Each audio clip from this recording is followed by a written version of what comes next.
Hello friends, good evening. তো দেখো, আজকে আমি রাত্রিরে ডিনারের জন্য বানিয়ে নিচ্ছি সাম্বার, ইডলি আর উত্তাপম। তো তোমাদেরকে দেখিয়ে দিই। আমি সাম্বারটা দেখো একটুখানি বানিয়ে রেখে দিয়েছি আগে থেকেই। দেখো, আমি একটু অল্প করে সাম্বার বানিয়েই নিয়েছি, আগে থেকেই বানিয়ে নিয়েছি সাম্বার, আগে থেকে বানিয়ে নিয়েছি। ইডলি হচ্ছে, ইডলিও বানানো হচ্ছে। এবার এর সাথে বানিয়ে নেবো উত্তাপম, আর উত্তাপমের রেসিপিটা তোমাদেরকে আমি দেখিয়ে দিচ্ছি। মাউটা আমার বাটা ছিল, মাউটার মধ্যে ছিল তোমার চালের গুঁড়ি আর বিউলির ডাল। চালের গুঁড়ি বিউলির ডাল মোটামুটি 7-8 ঘন্টা ভিজিয়ে রাখতে হবে। ভিজিয়ে রাখার পর ওটাকে বেটে নিতে হবে। বেটে রাখার পর ওটা নুন দিয়ে ভালো করে ফেটিয়ে আরও 5-6 ঘন্টা চাপা দিয়ে এক জায়গায় রেখে দিতে হবে, এয়ার পাস না হয়। তারপর মাওটা রেডি হয়ে যাবে। মাও রেডি হওয়ার পর তোমরা ওই মাওয়ের মধ্যেতে দোসাও করতে পারো, মশলা দোসাও করতে পারো, তারপর উত্তাপনও করতে পারো, নর্মাল উত্তাপন, মশলা উত্তাপন, সবকিছু। আমি এখন যেটা করছি ডিম মশলা উত্তাপন, তোমাদের সেটা রেসিপি দেখিয়ে দিচ্ছি। আমি বানাবো ডিম উত্তাপন। ডিম উত্তাপন বানানোর জন্য আমি মাও বেটে রেখেছি, তোমরা দেখো। মাও বাটা আছে, এতে কারিপাতা আর সর্ষের ছোপ দেওয়া আছে। এখানে কেটে রেখেছি পেঁয়াজ কুচি, টমেটো কুচি, ক্যাপসিকাম কুচি, ধনে পাতা আর কারি পাতা। এবার দেখো ডিম উত্তাপনটা তোমাদের কিভাবে বানাবো দেখো তোমরা। ডিমটা ফাটিয়ে নিচ্ছি, ডিম উত্তাপনটা দিয়ে দিলাম, দিয়ে একটু মাওটাকে খুব ভালো করে ফেটিয়ে নিতে হবে।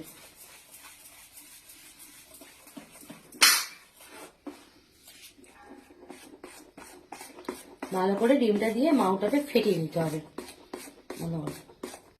নিয়েছি, তেল দিয়ে নিয়ে এবার এটাকে ভাজবো। আগে কারি পাতাটা ফোড়নটা দিয়ে দিলাম, তার সাথে দিয়ে দিলাম পেঁয়াজ কুচিগুলো, সব একসাথে দিয়ে ভালো করে একটু নেড়ে চেড়ে নিতে হবে।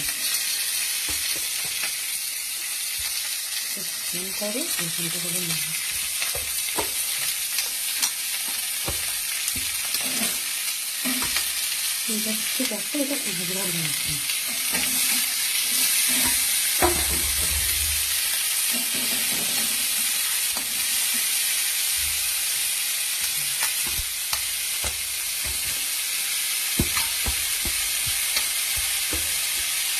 এগুলো একটু কড়াতে দিয়ে নেড়ে চেড়ে নিয়ে ভাজতে হবে। কড়াতে দিয়ে নিয়েছি পেঁয়াজ, টমেটো, ক্যাপসিকাম, কারি পাতা, ধনে পাতা দিয়ে অল্প তেলেতে এটা নিয়ে নিতে হবে। কাঁচা দিয়েও করা যায়, বাট এটা তোমার নেড়ে নিতে হবে।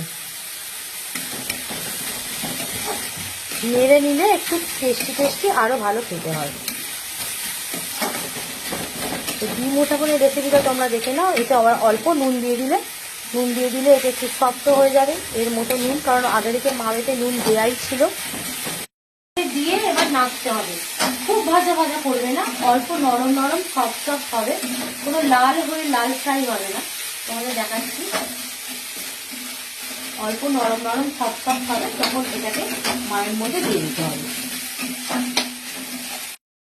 এটা নরম নরম ভাজা ভাজা হয়ে গেছে, এবার এটাকে তুলে নেব।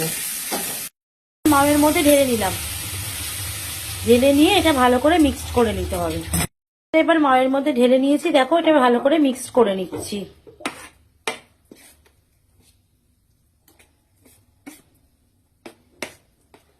ভালো করে মিক্সড করে নিলাম।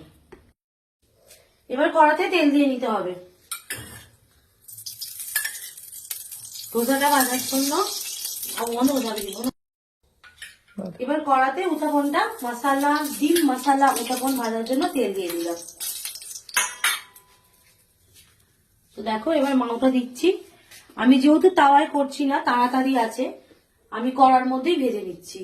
এটা তাওয়াতে করলে খুব ভালো হয়।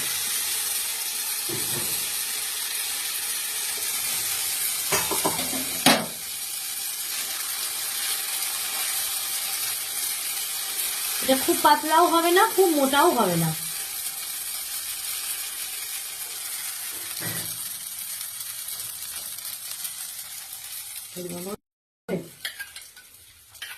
পাশ দিয়ে দিয়ে একটু একটু তেল দিয়ে দেবে।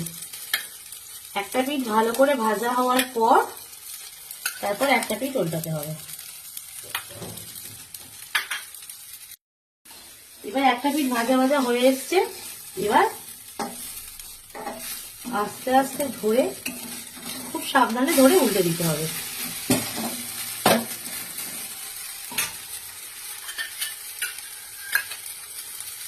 পাশ দিয়ে অল্প তেল দিয়ে দিলে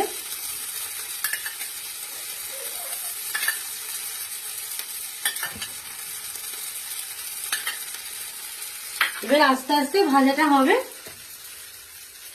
তোমরা বুঝবে। খুব হাই ফ্লেমেও ভাজা হবে না, খুব লো ফ্লেমেও ভাজা হবে না, মিডিয়াম আঁচটা রাখবে, কারণ ভেতর থেকে যেন ভাজাটা হয়, নাহলে ভেতর থেকে কাঁচা থেকে যাবে, ওপর থেকে পুড়ে যাবে। আমার আস্তে আস্তে শুরু থেকে তো এইভাবে আমার ফার্স্ট একটা ভাজা হলো। এইভাবে আমার আস্তে আস্তে ভাজবো। তো মোটামুটি আমি তৈরি করছি, লাস্ট পর্যন্ত তোমাদের দেখাই কি হয়। ঠিক আছে, দেখো তোমরাও কমেন্টস করে বলো, তোমরাও সব তৈরি করে টেস্ট করে বলো কেমন হয়েছে। ওকে চলো, দেখো আমার উত্তপন একটা একটা করে ভাজা হচ্ছে, ভেজে ভেজে। দেখো আমার উত্তপন একটা একটা করে ভাজা হচ্ছে, এইভাবে ভেজে ভেজে আস্তে আস্তে একটা একটা করে তুলে তুলে রেখেছি। তো বন্ধুরা এইভাবে আস্তে আস্তে তোমরা একটা করে উত্তপন তুলে তুলে আস্তে আস্তে রাখবে, আস্তে আস্তে তুলে তুলে রাখবে। তো বন্ধুরা আমি আস্তে আস্তে একটা একটা করে উত্তপন করছি, ডিম মশলা উত্তপন।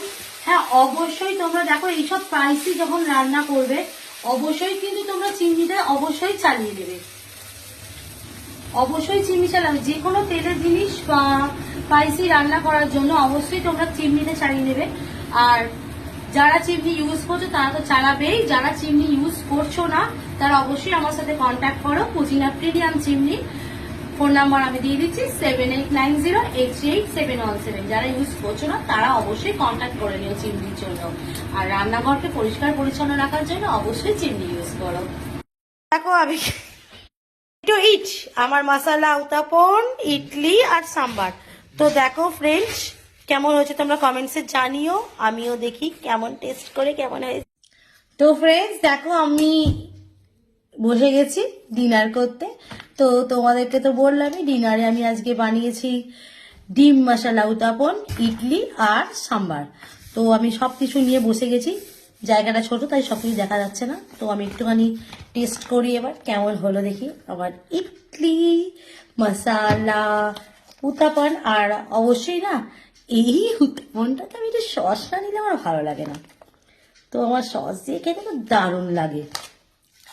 ডিম মশলা উত্তপনে অল্প যদি সস নেওয়া যায় তো দারুণ খেতে লাগে। তো দেখি কেমন খেতে হয়েছে।